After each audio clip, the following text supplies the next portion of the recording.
Bank manager ripped up black boy's $20,000 check and spit in his face. "Call daddy," the mayor answered.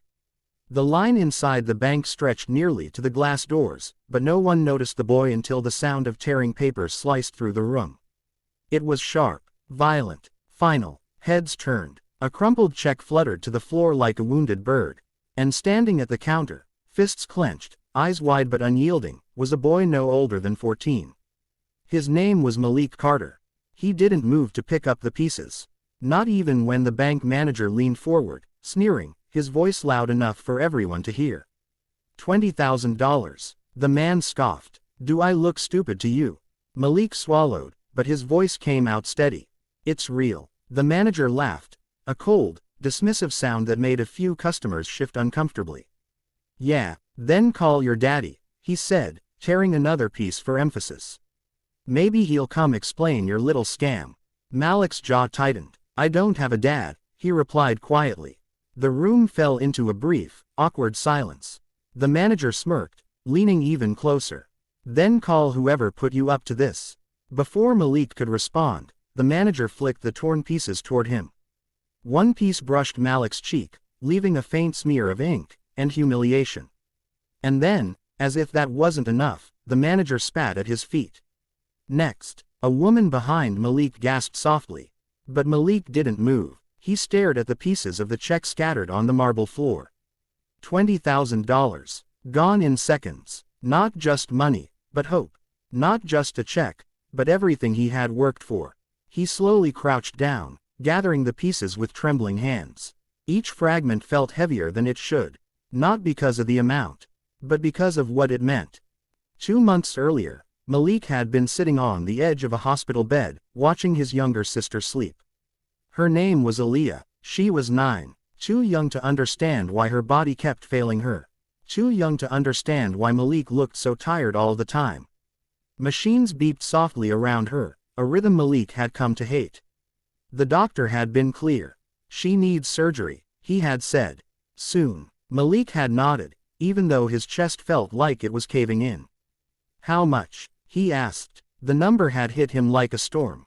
$20,000. It wasn't just a number.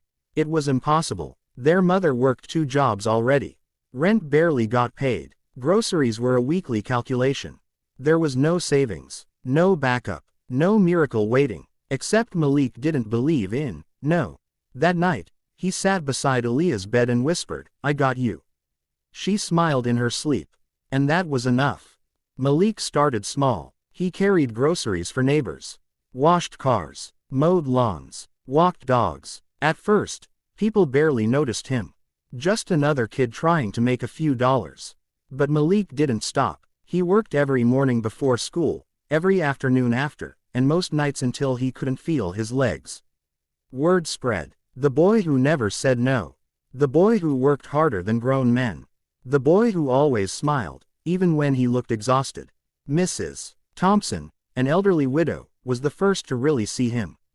"You don't have to do all this, baby," she told him one afternoon as he fixed her broken fence. "Yes, I do," Malik said simply. She studied him for a long moment. Then she handed him $50. "For your sister," she said. Malik froze. "How did you?" "People talk," she smiled gently. "And sometimes, we listen." That was the beginning. A local teacher heard about Malik and shared his story online. At first, it was just a small post. A picture of a boy holding a rake. A caption about determination. But something about Malik's eyes, tired, yet full of quiet strength, caught people's attention. The post spread. Then it exploded. Messages came in. Donations trickled. Then poured. $5, $10, $100. People from across the country, and beyond, began contributing. Not because they knew Malik, but because they believed in him. Every night, Malik checked the total. Every night, it climbed. And one evening, sitting beside Aaliyah again, he refreshed the page. Then froze. $20,000. Exactly. His breath caught. He blinked, thinking it was a mistake. But it wasn't. He had done it. They had done it. Aaliyah's surgery was possible. For the first time in weeks, Malik let himself cry. Quietly, relieved, grateful, hopeful. The next morning, He printed the check. He wore his cleanest shirt. Walked into the bank with his head held high. This was supposed to be the moment everything changed. Instead, it shattered. Back in the bank, Malik stood slowly, the torn pieces clutched in his hands.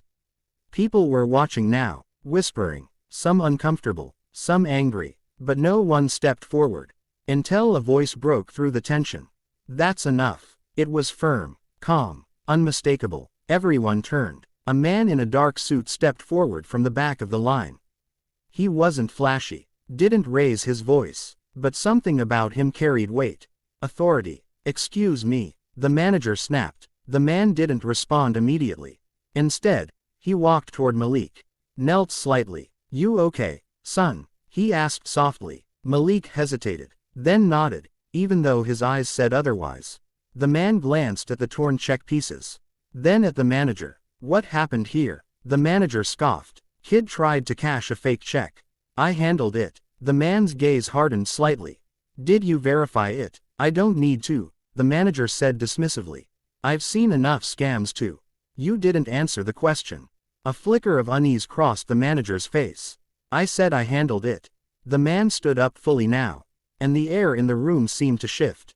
Pick up those pieces, he said calmly. The manager blinked. What? The check, the man repeated. Pick it up. There was something in his tone, controlled but undeniable. Reluctantly, the manager bent down, gathering the torn fragments. The man turned to Malik. Do you have a phone? Malik nodded, pulling it from his pocket. Call the number on the donation page, the man said. The one connected to the account. Malik hesitated. Why? Just do it. Malik dialed. The phone rang once, twice, then, hello. The voice on the other end was clear. Professional. Malik swallowed. Hi. My name is Malik Carter. I'm calling about the fundraiser account. Malik. The voice interrupted. We've been trying to reach you. Malik blinked. You have? Yes. There's been a verification issue with your bank deposit. We were about to send a representative. The man in the suit extended his hand slightly. Put it on speaker. Malik did. This is Daniel Reeves, the man said into the phone. I'm at the bank with Malik right now. Can you confirm the funds? There was a brief pause. Then, of course, sir. The account has been verified. The total is $20,342. Fully legitimate. The silence that followed was heavy. The manager's face drained of color.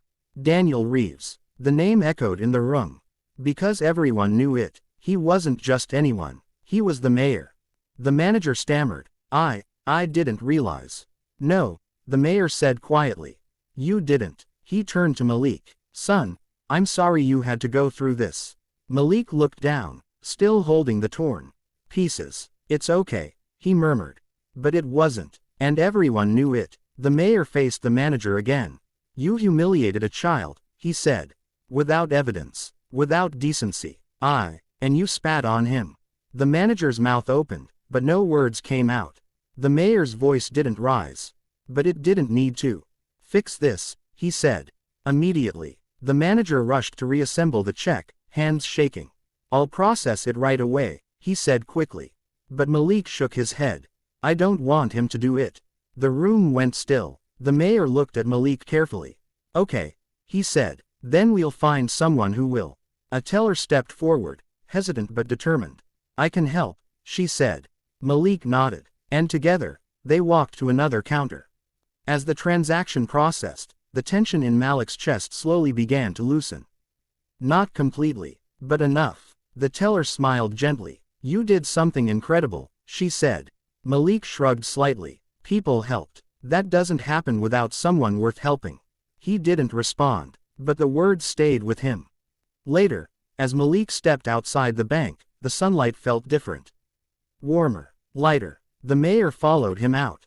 Where are your parents? He asked. My mom's at work, Malik said. The mayor nodded. And your sister? Malik's expression softened. Hospital. The mayor paused, then said, let me drive you. Malik hesitated, then nodded.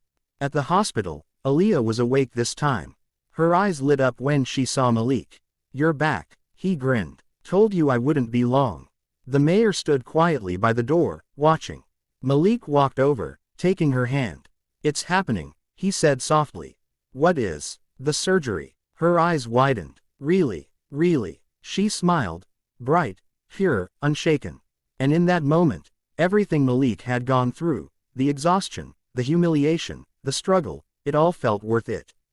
The mayor stepped forward. Hi, Aaliyah, he said gently. She tilted her head. Who are you? Just someone who believes in your brother. She looked at Malik, then back at the mayor. Me too. The surgery was scheduled within days. The community that had rallied around Malik didn't disappear. If anything, it grew stronger. Meals arrived. Notes filled the hospital room. Strangers became supporters. Supporters became family. And Malik, who had started this journey alone, realized he never truly was. The morning of the surgery, Malik sat beside Aaliyah again. Just like before. But this time, the fear was different. Quieter. Balanced by hope. You're gonna be okay, he told her. She squeezed his hand. I know, he smiled. And for the first time in a long time, he believed it too.